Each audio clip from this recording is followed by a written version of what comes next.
Hello and welcome back to Up the Villa podcast. Aston Villa 3, Burnley 2. You're on a double upload tonight. But yeah, I'm absolutely buzzing. Absolutely buzzing that Aston Villa are sitting second in the Premier League, level on points with the leaders, Liverpool. That is just mental. That is just mental. Something I probably never thought I'd be saying on this podcast when we all first started it, a few years ago, that we would be like joint top of the Premier League. It's insane. Justin, how are you? Good, mate. Very good. Pleased with that stat, that's for sure. Yeah, for me, it's massive, and it ends the year on a high. It ends the year going into 2024. I know there's some games to come in the next couple of days. I think worst case, we'll go to third. Going into 2024, third in the Premier League, with a massive opportunity for us to achieve something big. We're currently still in 2 cup competitions. We're still in the European one. We got so much to look forward to and be positive about going into 2024. It's unbelievable, and I'm proud of the performance today. I'm proud of the players because we've dropped off slightly, and we've just drew and lost the game.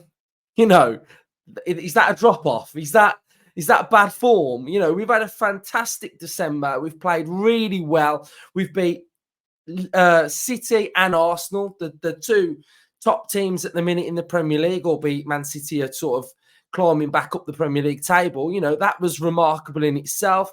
We've done well away from home. We had a great point against Bournemouth. We had a great win against Brentford.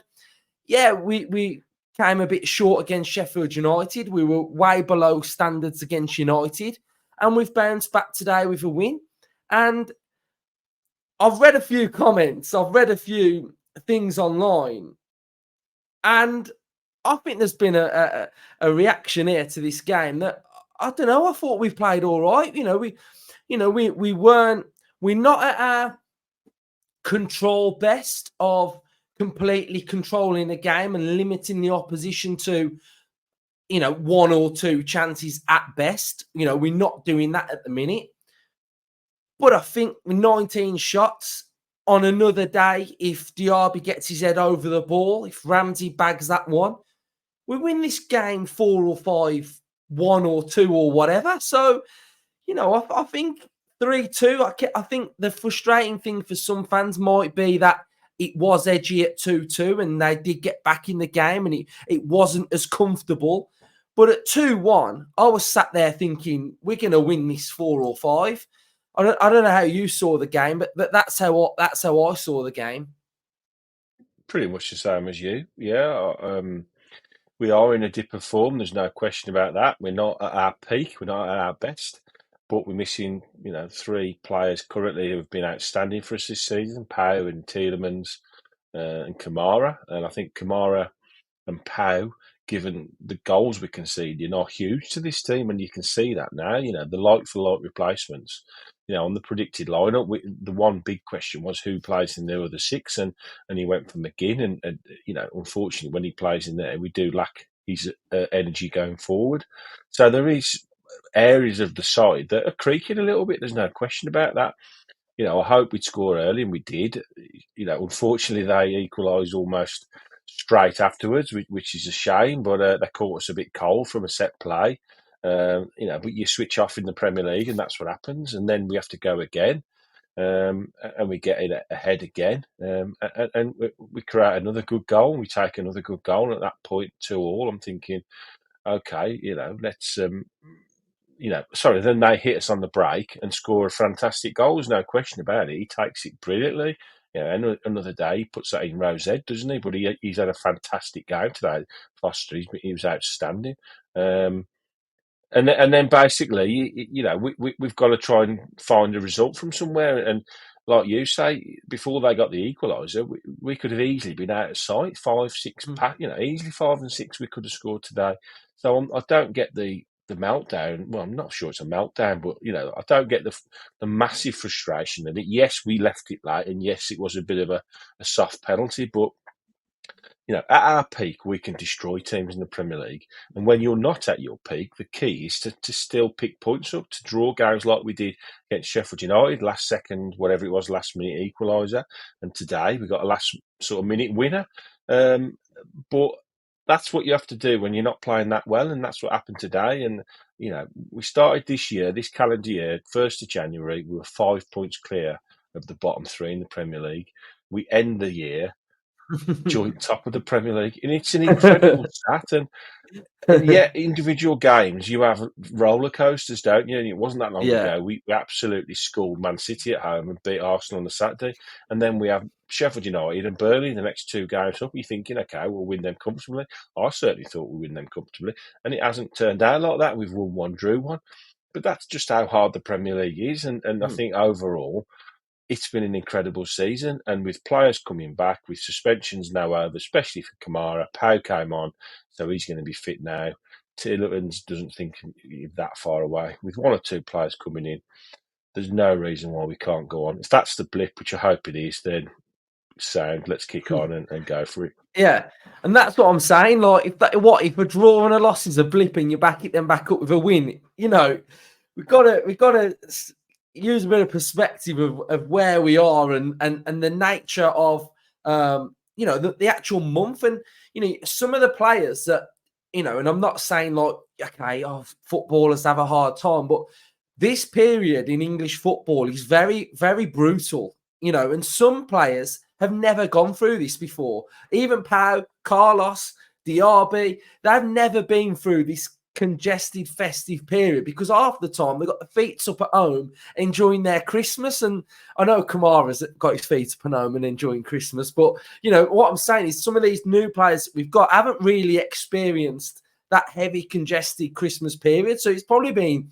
a big shock and a wake-up call to them of what it's actually like in the Premier League. But I've got to go back to some of the performances from some of the players today. I thought Bailey, oh my God, he's absolutely unbelievable. The one thing I always criticised Bailey for was that he showed the ball too much to the opposition defender. He left that ball open for the opposition fullback to always take that tackle and take that chance. Nick it off him, yeah. Now he's zigzagging all over the place, and you ain't getting that ball because you can't even see it for a start. He's going this way, that way, this way. He's absolutely unbelievable. I thought Diaby was sensational. He was absolutely brilliant. Okay, he missed a couple of chances. Next time, get your head over the ball. But even his defending was brilliant. The times he was coming back and winning that ball, yeah. It absolutely phenomenal. And that's what we need. And then Watkins, that run that he did to create that first goal, cutting across, the second goal that he created as well. Absolutely brilliant. And them three were, for me, absolutely electric. I thought they were brilliant. So fair play to them. I thought the goals that we scored were really good. The penalty was kind of like, oh my God, hit off the bar. I was like, no. But, yeah, brilliant. Who stood out for you? Yeah, but pretty much the same as you, to be honest. Just harking back to where you started that little section. Christmas is an incredibly difficult time, and it's one of the periods you have to somehow traverse and get through, isn't it? And unfortunately, it always seems to coincide for most teams with injuries and suspensions, because by that point you're picking up yellows, silly yellows, and they mount up, and then you lose a player, and injuries have taken the toll. So we've sort of hit the game with a few out, but the players that have had to play, we spoke a lot about Diaby and Ramsey on the predicted lineup, and I felt maybe that they probably would have been served better being left out, because unfortunately they happened to be, and they didn't. They got started, and we're seeing a period of time where we're having to play players into form by starting them, and it's not ideal because they're in the limelight and they're sort of in the glare of the public. And if they start the game poorly and have one or two bad touches, and then all of a sudden, the crowd are sort of moaning, and so it was imperative today that Diaby and Ramsey both started the game really well, and Ramsey, Diaby particularly, I think, has sort of shook off his little bit of a bad spell. And hopefully, he'll just kick on now. I thought Ollie Watkins was really, really good today. I think he's got the most assists now in the Premier League, which is a phenomenal statistic because his goal scoring's up there as well. Normally, you see one or the other, but it's almost Harry Kane, like, dare I say, where he sits back and he's setting up as many as he's scoring. So I'm really pleased with a lot of the players today. I still think Ramsey's got a few levels to go up, but it won't do him any harm today to be out there and trying his best to try and get some kind of form I back. thought to jump in on you, I thought as the game went on, Ramsey got better and better. I thought He likes a battle, doesn't he? Yeah, and I think he was kind of getting to the Ramsey that sort of we know, and even the one that he missed, like that's Ramsey arriving a little bit later, taking that chance. So for me, even though he missed, it's a positive to see him now getting into that area. Whereas the last couple of games, we ain't seen him anywhere near getting on the end of anything. So I was starting to see him sort of, getting there. Yeah, I mean, Pete Ramsey picks the ball up deep, runs at people, takes players on, scores goals, and he's not at that point yet, but you can see sort of flashes of where, hopefully he's getting back to that now. Back four is definitely a bit of a quandary at the moment. The goal that was the first goal, sorry, conceding straight after scoring was a real disappointment. I think now we're getting to the point now when I would like to see, now Powell's fit again, I want to see Conser and Powell back at centre half. I think, we've got a bit of a break now to play in the Premier League again. So I think that right back spot's got to be sorted. Something's got to happen with that now. I don't think he can continue playing Conser. So I just think he's not wasted out there because he can play there, but he's far better centre half than he's a right back. So I want to see him back in the central defence with Pau Torres. And it's a shame on Carlos, but he's another player that's not quite playing as well as I think he could. I thought Moreno did okay coming in at left back. I still think there's levels that he can go up. McGinn did okay in the 6, but Kamara's going to be back and shielding that back 4. It'd be nice to see Luiz and Kamara back together again, won't it, against Everton? I think that's a huge bonus for us. And then with Bailey and Diaby now hitting a bit of form, that when McGinn slotting back up front, we all of a sudden against Everton we're going to start having options again, aren't we? And players sitting on the bench that makes the bench a lot stronger. So lots to work on. I think not everybody can see that from today. There's still things that have got to be worked on. It's not perfect, but I think with players coming back, 1 or 2 additions, we're in a phenomenal position. Had we got to this point, Luke, and we were 6th or 5th within 4 or 5 points of the top 3, we'd have all said, well, we'd have had a great start to the season, haven't we? We can push on now second half and we can try and get in that top 4, try and get Champions League. So to be where we are, he's ahead of my expectations. So let's be grateful where we are and let's hope that the rest of the season we can kick on.